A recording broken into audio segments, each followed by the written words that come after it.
नमस्कार साथियों।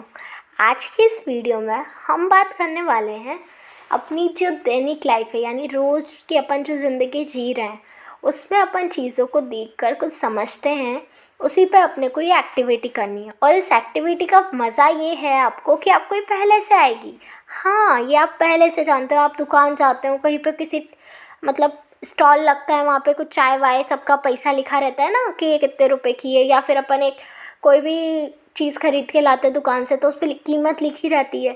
तो आप वही पढ़ना सीखेंगे तो आपको ये बहुत अच्छा लगेगा कि आपने अभी क्लास में पढ़ा, और फिर घर जाके भी आप देखेंगे कि हाँ वाह यार, ये तो मैं पढ़ पा रहा हूँ, मतलब मैं एक तरीके से पढ़ाई कर रहा हूँ। तो आपको ये मज़ा ज़रूर आने वाला है पढ़ के। तो आइए बिना किसी देरी के शुरू करते हैं।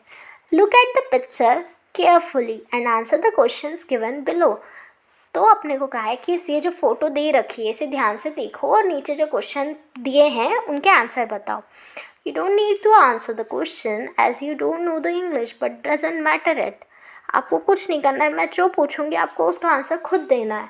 आपको कोई चिंता की बात नहीं, इंग्लिश नहीं आ रही, जितना आपको आता है। आपको हिंदी तो आती है, बोलते हो आप, तो आपको वैसे ही आंसर करना है, ठीक है। पहले आप इस फ़ोटो को ध्यान से देखो। निक्कू सॉल्ट आयोडाइज्ड, देखो देखो ध्यान से देखो, इस पर पूरा पढ़ना है आपको। Net weight, MRP, MFT, PKG, best within, ingredient, manufactured by, सब पढ़ो आप ध्यान से। निक्कू सॉल्ट है ये, इस नमक का नाम है, नमक सॉल्ट यानी नमक, उस नमक का नाम है निक्कू सॉल्ट। आयोडाइज्ड है, मतलब आयोडीन एक चीज़ होती है जो अगर अपने शरीर में कम होती है ना तो अपने को ये गला बड़ा हो जाता है, सर जिसे गोइटर कहते हैं। तो इसलिए अपन नमक में रोज़ लेते हैं उसे, ताकि अपन को ये बीमारी कभी ना हो, जैसे अपन गोइटर कहते हैं वो कभी ना हो। तो अपना नमक में आयोडीन होता है, तो ये नमक आयोडाइज्ड है, ओके। नेट वेट, WT यानी होता है वेट, 1 किलो का पैकेट है ये। MRP, मैक्सिमम रिटेल प्राइस, देखो बेटा जो भी इस पर टैक्स कटता है अपन ख़रीदते हैं तो वो सब मिला के जो इसकी कीमत है वो है 6 रुपये 50 पैसे, ठीक है। तो यानी कि आपको ये पैकेट पड़ेगा 6 रुपये 50 पैसे का। MFG PKG, अब ये किस मैन्युफैक्चर डेट यानी कब पैकेज हुआ है ये तो इनने लिखा नहीं है। मतलब ये लोग पैकेट्स पहले बना लेते हैं और फिर साइड में लिख देते हैं जिस दिन भी इसकी पैकिंग होती है। बस इनने कहा है कि बेस्ट विद इन, यानी कितने साल तक ये ख़राब नहीं होगा, मतलब 2 साल तक ख़राब नहीं होगा जब भी इसकी तारीख है। मान लीजिए आज इसे पैक किया है 7 दिसंबर को, तो अगले 2 साल बाद यानी अभी 2021 है, 22-23, 2023 के 7 दिसंबर तक ये ख़राब नहीं होगा। उसके बाद इसका इस्तेमाल करने से कुछ हो जाए आपको तो आपको यूज़ नहीं करना चाहिए। तो इंग्रेडिएंट क्या है, इसके अंदर क्या क्या है, मतलब इंग्रेडिएंट यानी काय से बना है। नॉर्मल नमक यानी कॉमन सॉल्ट जो अपन रोज लेते हैं। फिर आयोडीन भी डाल रखा है 30 ppm व्हेन पैक्ड। अब ये आप केमिस्ट्री में समझेंगे जब आप 9th क्लास में जाएंगे। ppm होता है जैसे ppm यानी पार्ट्स पर मिलियन होता है वैसे तो जब इसे पैक किया तो पार्ट्स पर मिलियन, मिलियन यानी 10⁻⁶। अब मान लीजिए 10 में से 1, ठीक है, 10 में से अगर एक जैसे नमक है आपका, तो एक बात समझाने के लिए कि जैसे 100 नमक के ऐसे कण हैं, उसमें जो एक कण रहेगा ना वो आयोडीन का रहेगा। तो उसे अपन पार्ट्स पर 100 बोलते हैं, 100 ही बोलते हैं ना 100 को। तो हर 100वें हिस्से में एक जो कण है वो आयोडीन का है, तो अपन उसको बोलेंगे पार्ट्स पर 100। ये मिलियन होता है, यानी 100 में कितने जीरो आ रहे हैं, 0 2 आ रहे हैं, तो लेकिन मिलियन में आते हैं 6 जीरो। तो हर 10⁻⁶ जीरो में 30 जो हैं कण रहेंगे वो आयोडीन के रहेंगे, ऐसा है। अगर नहीं समझ आए कोई बात नहीं, आपको बस देख लेना है कि इसमें क्या क्या है। मैन्युफैक्चर्ड बाय यानी किसने बनाया है इसे। निक्को सोडियम क्लोरो, क्या लिखा हुआ है क्लियरिटी नहीं है, बट आप समझ लीजिए कि एक कंपनी है, उसने नाम लिखा है इंदौर की, ठीक है। तो आप समझ गए। अब अपन नाम अब पूरा देखा ना आपने क्या क्या लिखा था, अब आप खुद आंसर दें। Right the name of the salt, salt का नाम क्या था, निक्कू सॉल्ट लिख दिया। इज़ द सॉल्ट आयोडाइज्ड, तो क्या उसमें आयोडीन था, आयोडाइज लिखा था उस पर, तो लिखा था कि नहीं लिखा था, हाँ।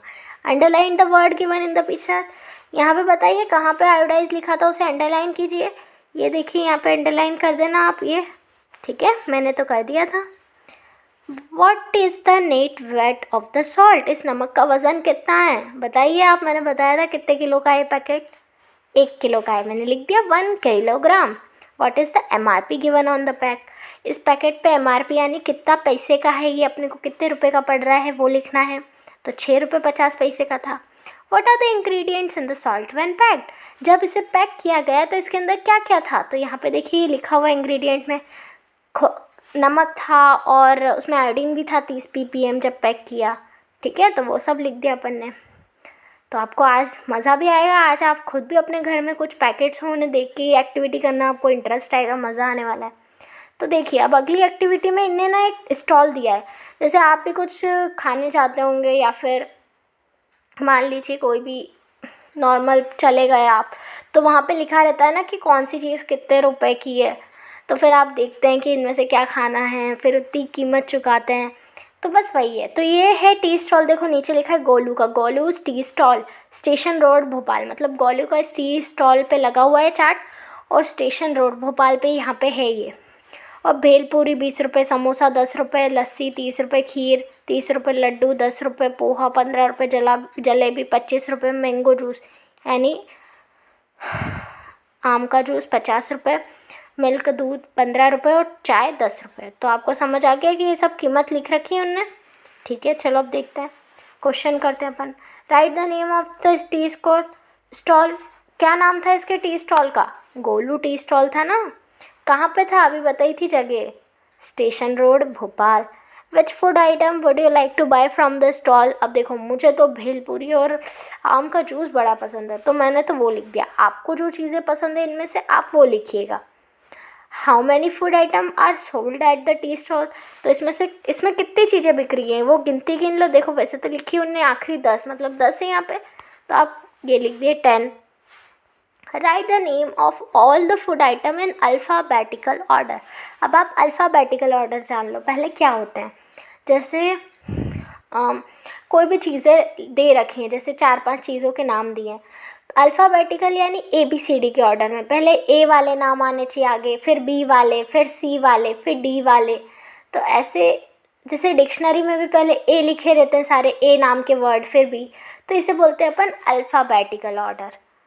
ठीक है, तो अपन ने पहले लिख दिया। अब A नाम से मुझे कुछ नहीं मिला, तो पहले मिला मुझे B नाम से, फिर भेलपूरी लिख दिया, फिर CDEFGHIJ, फिर देखो G ABCDEFGHI तक कुछ भी नहीं था वहाँ पे, तो फिर J मिला मुझे जलेबी, फिर K मिली मुझे खीर, फिर लड्डू मिला, फिर लस्सी। अब देखो लड्डू और लस्सी दोनों L से शुरू हो रहे हैं, तो अपन अगला लेटर देखेंगे, तो वो क्या है? AA। तो A आगे पहले सेम हो गया, फिर D पहले आता है या S पहले आता है? D पहले आता है, तो लड्डू ऊपर आ गया। तो फिर ऐसे करके मैंने एक पूरे कंप्लीट कर दिए हैं, तो आप भी इसे कर लेना। अब मुझे तो उम्मीद है कि वीडियो समझ आई होगी, पसंद आई होगी। आपको कैसी लगी आप भी कमेंट सेक्शन में बताना। तो अब मिलते हैं, आप पढ़ाई करते रहे ऐसे ही, मिलते हैं अपन अगली वीडियो में। तब तक के लिए ओके बाय।